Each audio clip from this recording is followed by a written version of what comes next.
नमस्कार। जय राधे राधे श्याम राधे राधे। जय वृंदावन बिहारी लाल की जय, कृष्ण कन्हैया लाल की जय, बांके बिहारी लाल की जय, जय राधा श्याम सुंदर लाल की जय। जय राधे राधे श्याम राधे राधे। শিহরিদে ভক্তবৃন্দগণ সকলের চরণে রইল শত সহস্র কোটি প্রণাম। বড়দের প্রতি রইল শ্রদ্ধা ভালোবাসা, ছোটদের প্রতি রইল স্নেহ ভালোবাসা। আমার সমস্ত সাধু গুরু বৈষ্ণব ভাগবত ভক্ত ভগবানের চরণে রইল শত সহস্র কোটি প্রণাম, শ্রদ্ধা ভালোবাসা। আমার গৌর গোবিন্দ রাধা গোবিন্দের চরণে রইল শত সহস্র কোটি প্রণাম, শ্রদ্ধা ভক্তি শ্রদ্ধা ভালোবাসা। জয় রাধে রাধে শ্যাম রাধে রাধে।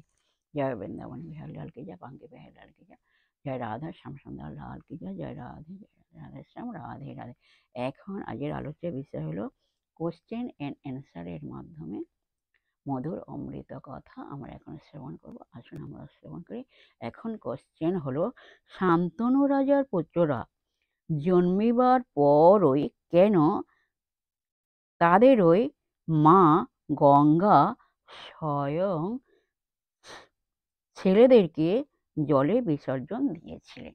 এর উত্তর হলো, ঋষি বৈশম্পায়ন জনমেজয় রাজাকে সেই ঘটনার কথা শুনিয়েছিলেন।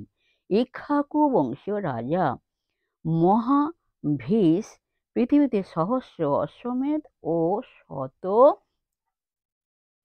রাজস্ব যজ্ঞ করে দেবরাজ ইন্দ্রকে প্রসন্নপূর্বক স্বর্গ ফল লাভ করেন। একদিন দেবসভায় ব্রহ্মার আরাধনা করে দেবগণ বলেছিলেন, ব্রহ্মার কাছে দেবী গঙ্গা সাক্ষাৎ করতে আসেন। তাকে মহাভীষ দেখে অত্যন্ত মোহিত হয়ে পড়েন। ব্রহ্মা তা বুঝতে পেরে মহাভীষকে বলেন, তুমি দেবলোকের উপযুক্ত নও, মর্তে গিয়ে জন্মাও, তুমি মর্তে গিয়ে জন্মাও, তারপর স্বর্গে আসবে। এভাবে দণ্ডিত হয়ে দুঃখিত মহাভীষ চিন্তা করতে লাগলেন, আমি আবার কার সন্তান হয়ে জন্মাবো।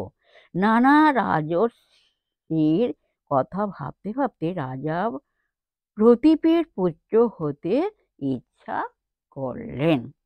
এদিকে গঙ্গা ও মহাভীষের অধৈর্য ভাব দেখে তাকে চিন্তা করতে করতে চলে গেলেন।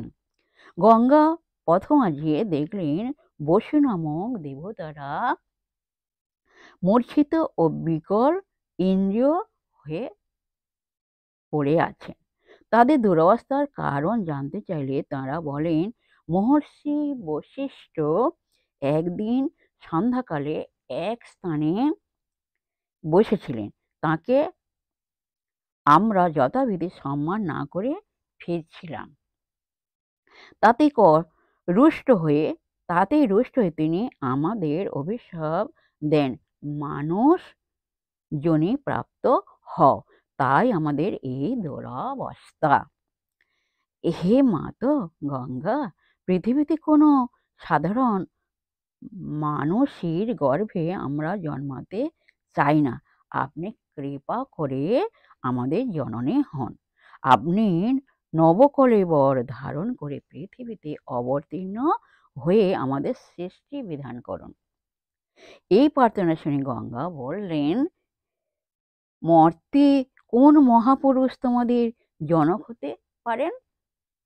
তাঁরা বললেন, প্রতীপ রাজার ঔরসে শান্তনু নামে এক সুবিখ্যাত রাজা জন্মাবেন, তিনি আমাদের জনক হবেন। জনক মানে পিতা, তিনি আমাদের পিতা হবেন, তিনি আমাদের জনক হবেন।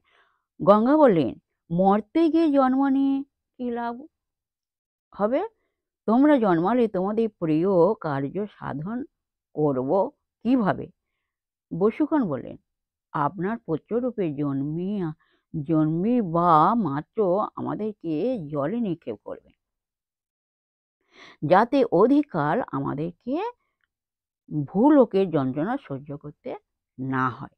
গঙ্গা বলেন, তোমরা জন্মিবা মাত্র জলে নিক্ষেপ করব, কিন্তু রাজার প্রীতি কিভাবে সাধিত হবে?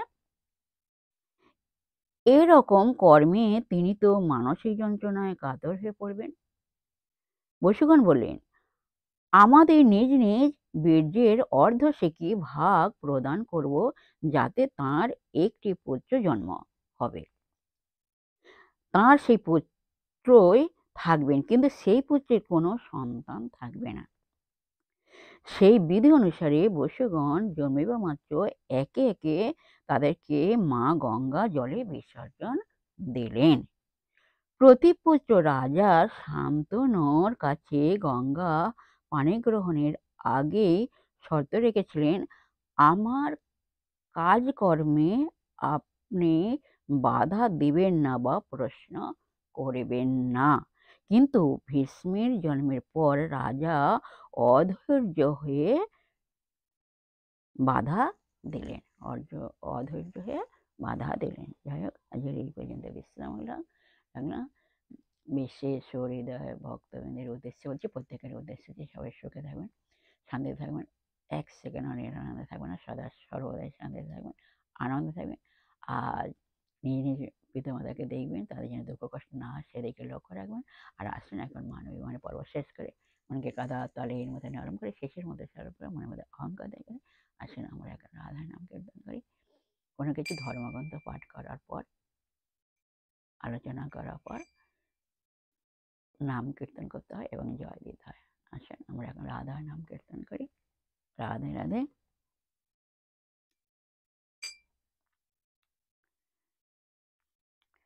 এসো এসো ভালো হলো প্রেমময়ী রাধা, এসো এসো ভালো হলো প্রেমময়ী রাধা, তোমায় দর্শনে দূরে গেল মন তেজ বাধা, তোমায় দর্শনে দূরে গেল মন তেজ বাধা। তারা বলো রাধা রাধা রাধা রাধা রাধা রাধা রাধা রাধা রাধা রাধা রাধা রাধা, বলো রাধা রাধা রাধা রাধা রাধা রাধা রাধা রাধা রাধা রাধা রাধা রাধা। জয় রাধে জয় কৃষ্ণ জয় রাধে শ্যাম। जय वृंदावन बिहारी लाल की जय, कृष्ण कन्हैया लाल की जय, वंदे बिहारी लाल की जय, जय राधा श्याम सुंदर लाल की जय, जय राधे जय राधे।